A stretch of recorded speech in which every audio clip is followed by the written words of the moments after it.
As maiores superpotências do planeta estão travando uma guerra silenciosa e também muito implacável, né, nos bastidores. E o principal campo de batalha é o subsolo do Brasil. É isso mesmo. Uma revelação, né, feita por uma revista prestigiada que eu acompanho muito, que é a Foreign Policy, confirmou que nosso país virou alvo número 1 de uma cobiça global, vamos dizer assim, devido às nossas gigantescas reservas de terras raras, que são, na verdade, minerais, né, absolutamente vitais aí para a fabricação de chips de inteligência artificial, né, supercomputadores e também sistemas de guiagem de mísseis. Então é muito importante. E o governo brasileiro, aparentemente, né, já tenta aí também equilibrar os pratos, vamos dizer assim, entre os Estados Unidos e a China. Então eu vou expor mais um pouco, né, dessa corrida pelo subsolo brasileiro aqui no canal hoje. E antes de começarmos nesse tema interessantíssimo, pessoal, eu peço a todos que se inscrevam abaixo no canal, deixem o like de vocês e também ativem o sino para receber os próximos conteúdos aqui no canal. Eu sou o Léo David e, como vocês já sabem, estou no Esfera Militar. Terras raras são um grupo, basicamente, aí, de materiais essenciais para a tecnologia moderna, de forma geral mesmo. Especialmente as pesadas, né, que são abundantes aqui no Brasil. Elas servem para fabricar ímãs de altíssimo desempenho, por exemplo, e alguns chips. E esses ímãs não são uma coisa pequena, pessoal, tá? Eles vão dentro aí do motor, por exemplo, elétrico, né, turbinas eólicas, supercomputadores, né, e também em uma aplicação militar mais sensível, né, como sistemas de orientação de míssil e tudo mais. Também radar, né, de caça de quinta geração, para vocês terem uma noção. Ou seja, é uma matéria-prima que move a transição energética e também move a indústria de defesa de grandes potências. Então isso não é só... o Brasil ele se torna aí o alvo, né, é muito disputado devido a essa importância desses minerais, né? Diante dessa disputa toda aí, o presidente aqui do Brasil tem batido o pé publicamente, né, contra as potências estrangeiras, afirmando que o Brasil não vai aceitar, né, de forma alguma, um papel histórico, né, de simples exportador, vamos dizer assim, do minério bruto. Isso realmente vem acontecendo há muitos anos aqui no Brasil, mas por muitas vezes culpa do próprio Brasil, né? A gente sabe muito bem disso. O governo estaria aí exigindo, né, que qualquer acordo internacional inclua a instalação da indústria de refino e processamento em solo brasileiro, né? Então, além da transferência real da tecnologia, né, que pode ocorrer, para que o país consiga fabricar o produto de alto valor agregado, né, como um ímã permanente de liga de metálica, tudo mais, que eu falei aqui anteriormente, ao invés de só exportar, né, a pedra bruta para outro país, lucrar em cima disso. Infelizmente acontece algo bem parecido com a gasolina, né, com o petróleo aqui do Brasil hoje. Acho que talvez não estejam querendo cometer o mesmo erro de antes. Para evitar, né, ficar refém dos Estados Unidos ou da China, o Brasil vem adotando uma postura multilateral, né, vamos dizer assim, negociando com todos os lados ao mesmo tempo, inclusive resistindo à pressão de Donald Trump por um alinhamento exclusivo com os Estados Unidos.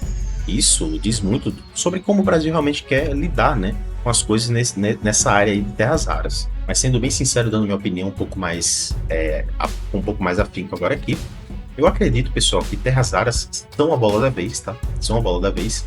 É o novo grande ativo estratégico da economia mundial, sem dúvida alguma. E o Brasil tem mais uma vez, né, uma riqueza natural gigantesca nas mãos, mais uma, né? E assim como já teve em outros momentos da história, né, alguns outros recursos, né?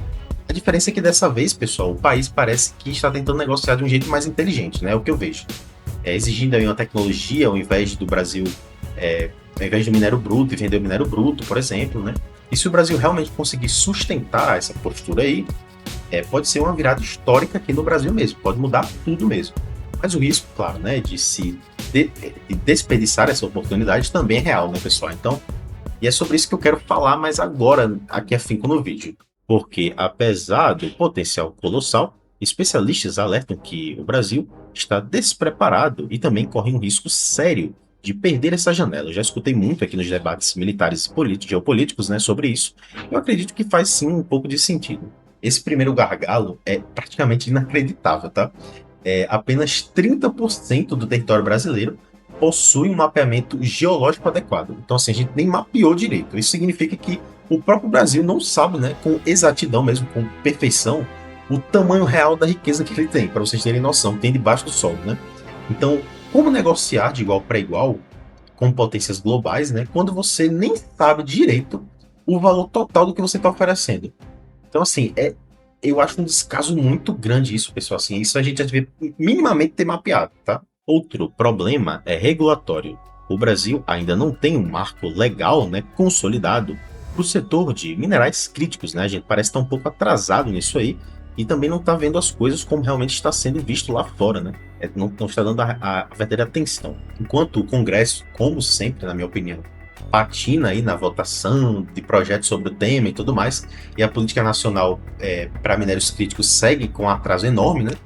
As potências globais não estão esperando, eles não estão nem aí para isso, né? Eles estão indo atrás, né, e tudo mais, para fechar negócios diretamente com governos estaduais, né? Eles estão ignorando o governo federal, não estão nem aí mais para isso, né? Eles querem a matéria-prima a todo custo, né?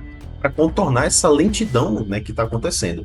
Isso cria um cenário perigoso também, né? Onde decisões estratégicas de longo prazo pode acabar sendo tomada aí de forma fragmentada, vamos dizer assim, né? Estado por estado, né? Sem uma coordenação nacional mesmo e tudo mais, para proteger aquela matéria-prima mesmo aqui do Brasil. E tem ainda o problema da fiscalização. A Agência Nacional de Mineração, né, a ANM, reconhece que não tem pessoal nem orçamento suficiente para licenciar, fiscalizar e também gerenciar essa explosão, né, de projetos de terras raras que está surgindo pelo Brasil aqui e também outros países, né, aqui da América do Sul. Então é uma preocupação real, né, que vem acontecendo há bastante tempo já. Isso é preocupante também porque cria um espaço aí para negócios, né, mal estruturados avançar sem um controle adequado aqui do Estado e tudo mais. Um setor estratégico desse porte, pessoal, ele sem fiscalização, né, uma fiscalização forte, vira um terreno fértil, né, vamos dizer assim, para decisões que pode comprometer a soberania, né, de recursos minerais que deveriam estar sob o controle ali nacional muito mais rigoroso do que realmente é. E essa preocupação já saiu do campo teórico, vamos dizer assim. A empresa norte-americana, né, USA Rare Earth, né, com o apoio aí financeiro parcial do governo dos Estados Unidos, anunciou a compra da mineradora brasileira, né, Serra Verde, por 2,8 bilhões de dólares. Então a coisa já está realmente acontecendo e a gente precisa abrir o olho o mais rápido possível, pessoal, na minha visão. Bem, a Serra Verde não é uma mineradora qualquer. Ela opera aí na mina Pelaema, né, em Goiás, que hoje é a única produtora, né, fora da Ásia, capaz de fornecer aí em escala, né, não apenas fornecer, mas em escala, os quatro principais elementos lá magnéticos das terras raras, né? É um ativo raríssimo, raríssimo, pessoal. E a venda para um grupo americano, né, com o apoio direto do governo dos Estados Unidos, disparou aí uma forte resistência interna mesmo aqui no Brasil, porque começaram a ver que, cara, por que a gente está deixando isso passar aqui, isso escorrer do Brasil, né? Se a gente pode utilizar isso pode ser benéfico aqui para o Brasil e tudo mais. Alguns partidos aqui do Brasil, né, acionaram o Supremo Tribunal Federal para tentar barrar a operação e órgãos antitrust, vamos dizer assim, abriram investigação pelo receio de que o controle desse ativo mineral estratégico brasileiro seja entregue por completo, né, a interesses governamentais estrangeiros. Isso acontece de todos os lados, pessoal. Tanto a China quanto os Estados Unidos está tentando, né, tentando explorar aos poucos isso aqui no Brasil. Isso é bem nítido, assim, não tem nenhum bonzinho nesse lado aqui, na minha visão, tá? Esse caso, ele resume bem aí o dilema todo, né, que a gente está falando aqui. De um lado, o Brasil precisa investir, né, e também precisa de parcerias internacional para desenvolver esse setor rápido o suficiente, antes que a janela se feche, porque a janela vai se fechar. E do outro lado, né, existe um risco aí real realmente de abrir mão do controle sobre um recurso que pode valer décadas de vantagem econômica, né, estratégica, se for bem administrado, né, dentro do próprio Brasil mesmo. Então não é uma decisão simples, óbvio, né? Seria o resultado aí de um grande imbróglio jurídico, né, aqui no Brasil, em torno de Serra Verde lá, pode acabar servindo de precedente para todos os próximos negócios desse setor de terras raras. Então, é basicamente isso, pessoal. E vocês acham que o Brasil está indo pro caminho certo, né, ao exigir a tecnologia em troca de acesso às terras raras, ou o país está correndo um risco aqui, o nosso país está correndo o risco de deixar essa oportunidade histórica escapar, né, por falta de estrutura? Eu acho que ainda está um pouco bagunçado, na minha opinião, né? Eles estão sem saber muito o que fazer com relação a isso.